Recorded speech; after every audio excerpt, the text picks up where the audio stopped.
Good afternoon. I'd like to call to order the meeting of the Oklahoma City Water Utilities Trust. It's May 22nd, 2018. First order of business is to approve the minutes of the May 8th, 2018 meeting of this trust, and I would recognize a motion to that effect. Move. Second. Moved and seconded.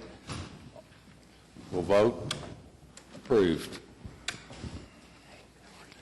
Next item is the consent docket. Number of items for consideration. Move approval subject to individual consideration. Second. Moved and seconded. Is there any items of individual consideration? Seeing none, we'll vote. Approved.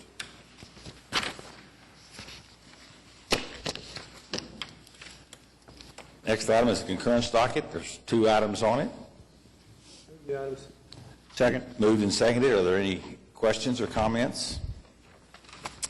Seeing none, we'll vote. Approved.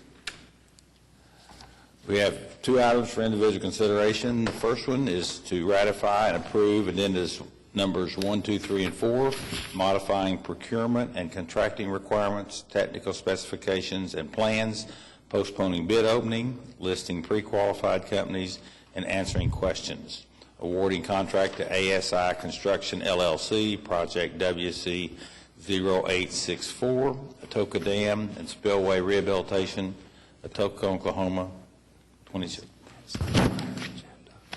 That's the prior agenda. That doesn't work very well. Where did I get that? Apologize.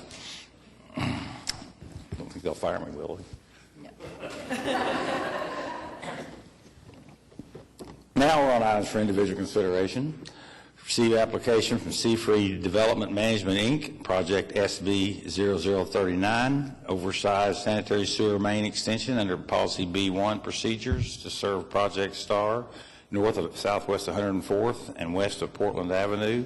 Estimated purchase price $65,520. Move approval. Second. Moved and seconded. Any comments? Yeah, subject to this posting, or recently Project Star has been identified as Amazon. Okay. So just if, Thank you. if anybody was that was Curious? yeah, it's been public now. It will vote. Approved.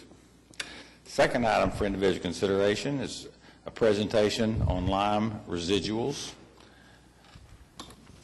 Thank you, Mr. Chairman. We have Dustin Seagraves and Vanessa Aguilar giving us a presentation on this item.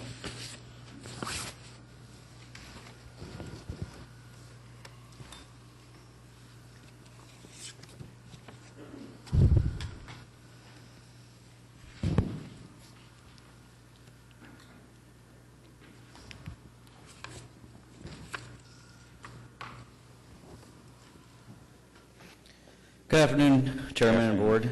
What this presentation is about is a proposal that we looked at our lime hauling disposal procedure at the Hefner Water Treatment Plant. A little bit of background is that we use lime at the treatment plants to be able to soften and remove the impurities in the water. The lime, it removes the minerals out of the water, and it helps also remove dissolved organic matter to make it a little bit heavier to settle out, and it makes the water easier to treat. With the increasing treatment plant capacity, the amount of lime used will be increased, thus more residuals will be have to be processed and be able to be managed. We created a mechanical dewatering facility that's in construction, it's in operations, to be able to process the residuals more efficiently. The old process is we had the lime residuals go into lagoons and we stored them, they evaporated out. And over the last 5 years, we spent approximately $7.4 million in removing these residuals off the plant site and being disposed of. At the Hefner plant, the high volume of lime that we use, it allows for the residuals that it can be reused for agricultural lime to help improve the soil for the crops. The lime is actually put on the earth of the farmers, and it actually helps raise the pH to get a more balance to be able to help the crop growth. At Draper, the low volume of lime that's used, it doesn't provide the same beneficial benefits that Hefner used, and that's because the Hefner treatment plant, it gets all this water from the North Canadian River, and the minerals that it collects and gathers as it travels down the river makes the water harder at Hefner, so therefore we have to use more lime at Hefner to be able to remove the minerals. So this presentation is just focused on the Hefner water facility only. Currently, this is a picture of the Hefner dewatering facility. The smaller, rounder basins, or the shorter, bigger, rounder basins, those are the storage tanks where the slurry of the lime is actually contained into it, and then we pump it into the taller, smaller diameter mixing tanks. And the mixing tanks helps keeps the solid suspended in suspension in the liquid. It also helps keeps the consistency of the slurry so we can help settle it out. And then it's actually pumped into the facility in the building and onto the belt presses. Here's a picture on the top of the belt press. This is where we add a polymer, a chemical, to be able to help the sludge slurry to be able to coagulate and be able to get thicker, so that way we can help process it and to be able to help squeeze out the water. The water is actually traveled, or the slurry is actually traveled through the belt press through a pressure of the rollers, and we get approximately 50 to 60% weight, dry weight coming, or wet weight coming off of it, so it means solids. So what that means is if you had 10 pounds of this material coming off the belt press, there would be 4 to 5 pounds of water. Our previous experience, the old way, is we were only getting about 20 to 30% solids, and so in that same 7 pound, or that same 10 pounds, you would have 7 to 8 pounds of water that we'd be hauling off. So this new process has eliminated a lot of the waste of the water, so we're actually hauling off more residuals, and that's where it makes it more efficient. After it's pressed and it gets water, it goes into a conveyor. It goes outside the building. It can be directly loaded into semi-trucks that are parked underneath that canopy, or what we can do is we can divert it over to the wall where it gathers on a stacking pad, and then it can be loaded with the front end loader into semi-trucks and be able to be hauled away that way. So Vanessa is going to talk about the cost analysis on it.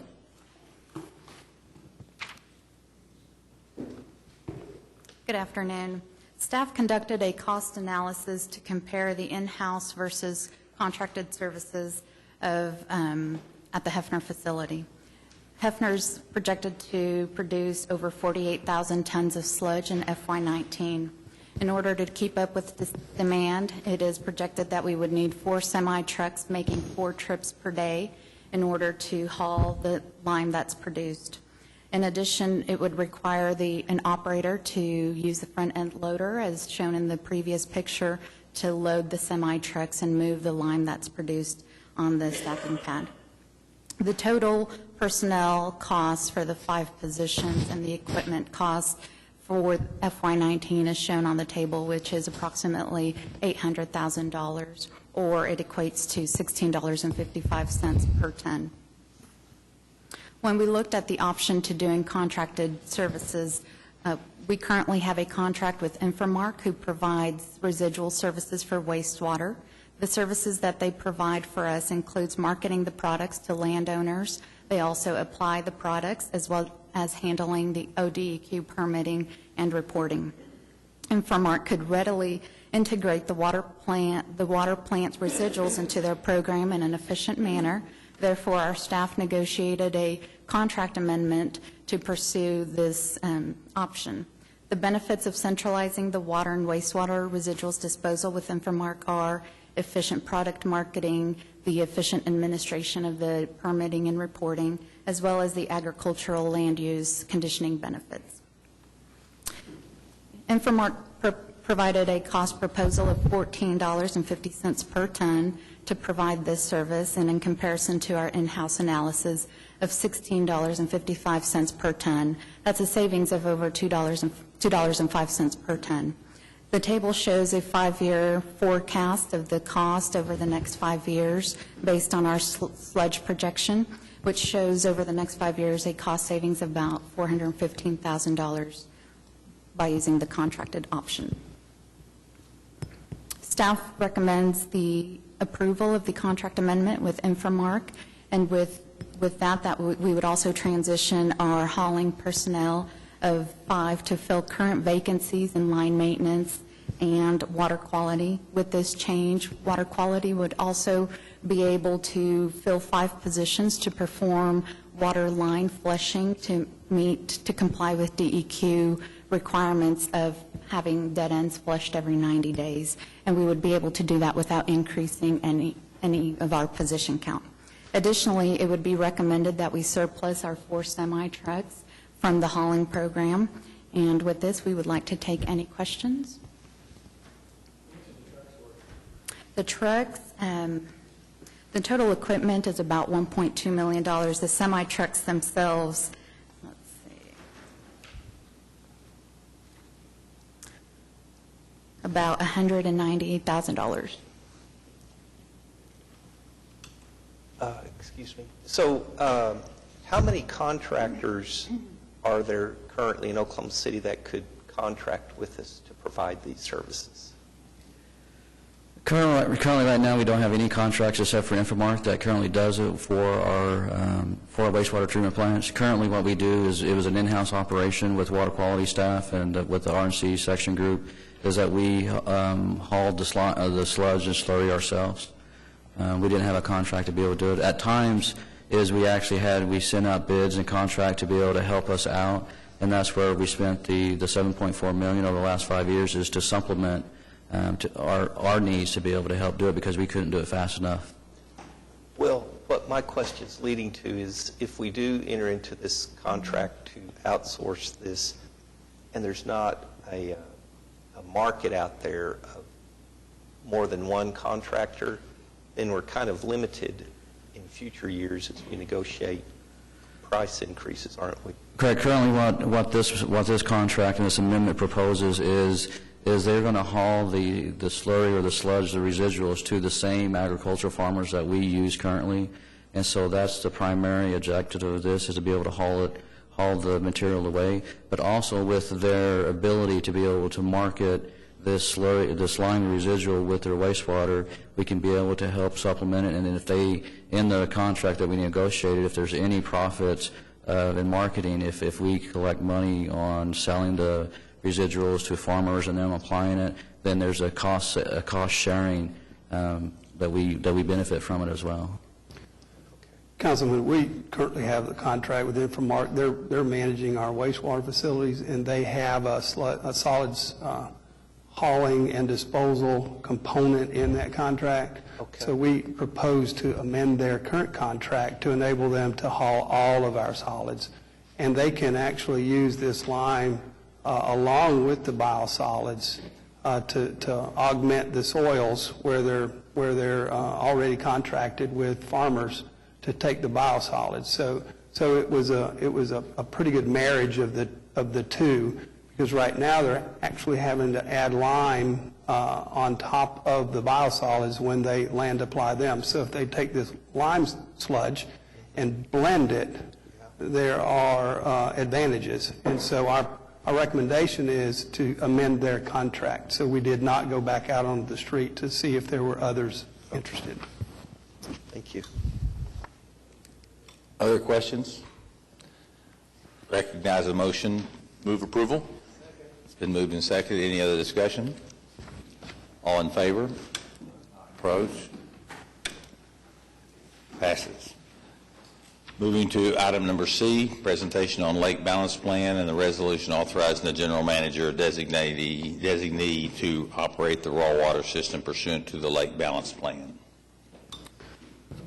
Thank you, Mr. Chairman. We have Nathan Madenwald here to propose a plan to enable us to balance the water in all of the lakes relative to the settlement agreement and relative to some of the operational problems that we have had over the years in having some lakes further down than other lakes within our system.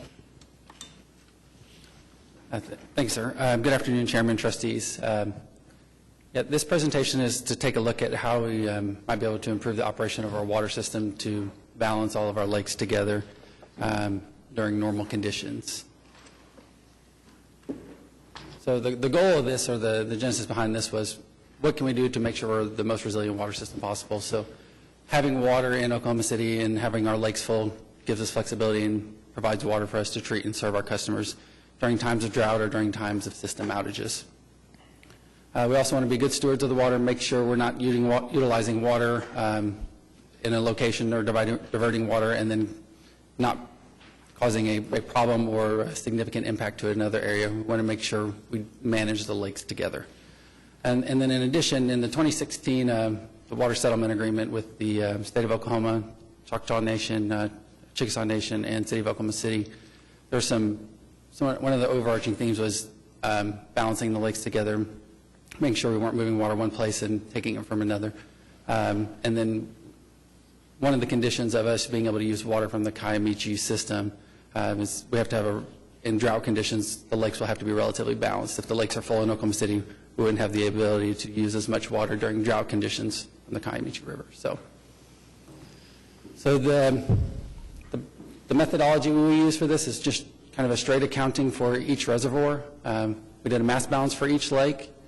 We looked at the conditions for each lake based on a median demand, median inflow year. So this is a typical year and wouldn't account for the full swings you would see for really wet years or really dry years.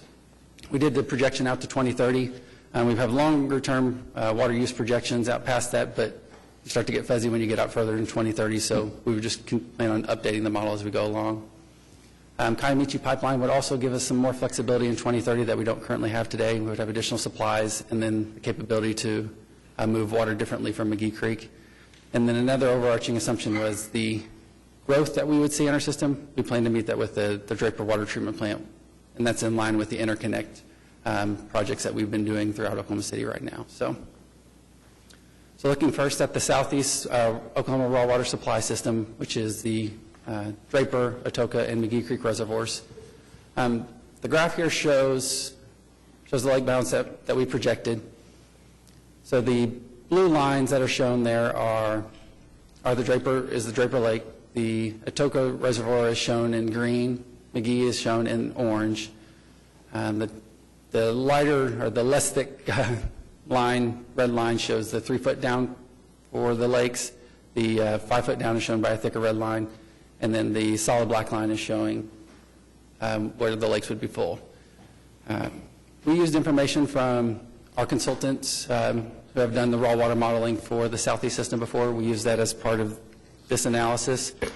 What you can see from the graph is the Draper Reservoir is shown to be approximately within the upper 3 feet. We think we can balance it at that level using the pumping schedule that we have proposed.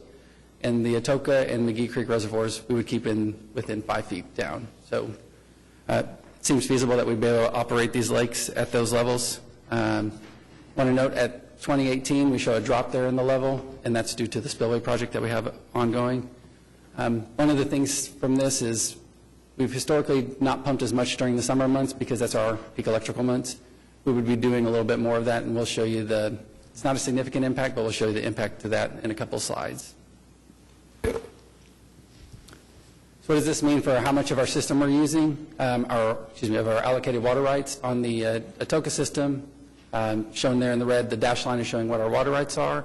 The solid red line is what's showing projected. We would use 70 to up to 96% when we get further out, closer to 2030. On the McGee Creek, shown in the blue, dashed is existing, solid is projected. Not using anything in 2018 because of the spillway project. We don't want to pump any water into Atoka that might get lost over the dam. But we would then use about 70%. So this is in line with us getting an additional water source as well. So we're starting to use more and more of our water rights as we get further out. So for the electrical projections, the solid red line that's shown on the graph here is what's projected, our electrical costs. The blue line is shown what's budgeted with projections each year based on 3%, and then the dashed line is shown what's average. So 6.6 is what we have budgeted for the pumping from the raw water system in Southeast Oklahoma this next fiscal year. We're not talking a lot to achieve what we're proposing to do. It's about $85,000 a year annually, so less than 2%. So it's not a significant increase. And then the other benefit we get is in 2025, we'll hopefully start to see some reductions in our electrical costs with the second pipeline coming on because it'll be easier to pump through the 2-pipe system rather than just the one. So for the North Canadian system, which is the North Canadian River, Canton Reservoir, Hefner, and Overholser. This system's a little bit tougher to manage and balance because it's not a pipe system. So again, the information used for this was developed by two consultants. We worked with Corolla, had done a water availability analysis with one of their projects for us. And then this was later used by CDM Smith as well as part of their evaluation of our total raw water system. So you can see the system starts to get challenged when you get out to 2030. We do propose that there would be releases from Canton as necessary to supplement Hefner so we can meet our needs. What are the assumptions that we use that get us to having a problem in the out years? So assumptions, so it's a straight mass balance for each lake. They're all full now, and then if we keep getting typical years, we start to utilize more and more. And so what we would propose to do is start utilizing the interconnect more to supplement that. We're starting from a good position where we've had a lot of rainfall, a lot of really wet years and wet summers. And so we don't use as much water then, and the lakes are full.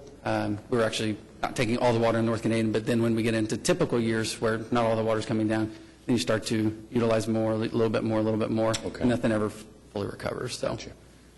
and that's what the interconnect project showed, that we would need to start utilizing more from southeast to supplement, so we'd be more reliable. So, and we've left our demands consistent till 2024, till the second pipeline comes on, and then in 2025 we would start utilizing more water from southeast Oklahoma, and we could further refine this as we get that system more developed. So to kind of summarize, southeast system, we kept Draper, we're able to keep Draper within the top 3 feet, and then Atoka McGee within the top 5 feet. Minimal electrical cost increases, and then the future second Atoka pipeline will allow us to take water directly from McGee and pump it straight to Draper. We won't have to put it in Atoka. Hefner, Overholser, Canton, impacts that we would see there, we could minimize those through the interconnect. This is a typical year analysis, which we're using median flows, so we would get challenged during drought, and likewise, we would probably see the lakes fuller than projected if we have really wet years.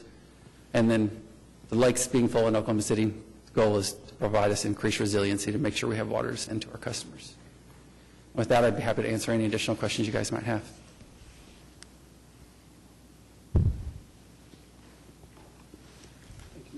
Thank you. Need a motion Two, B2 or C2? yes, C2. Need a motion on C2. Move approval. It's been moved and seconded. Any questions, comments? Seeing none, we'll vote. Approved. Are there items from trustees? General Manager report. Nothing to report at this time, Mr. Chairman. Any citizens to be heard? Seeing none, thank you for being here. We're adjourned.